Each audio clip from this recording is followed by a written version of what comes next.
அட இங்க பாரு, சண்டே இந்த குங்ஃபு மேட்ச்க்கு நம்ம எல்லாரும் போலாமாப்பா? ஜாலியா இருக்கும். நிச்சயமா போலாம். எனக்கு அந்த ஃபைட்டர் சாபுவ பத்தி நல்லா தெரியும். அவர் நம்ம டேட்டா சிட்டிக்காக ஃபைட் பண்ண போறாரு. வாங்க, சாபு பிராக்டிஸ் பண்றத போய் பார்க்கலாம்.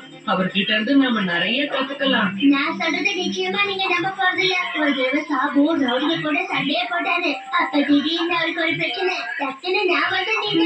அப்போ நான் அந்த ரவுடி பசங்களை அடின்னு அடிச்சு கவச்சு போட்டு துவம்சம் பண்ணி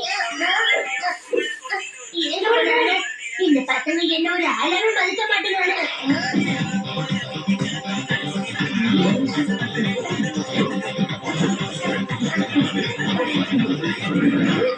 என்ன வந்தாளுங்க?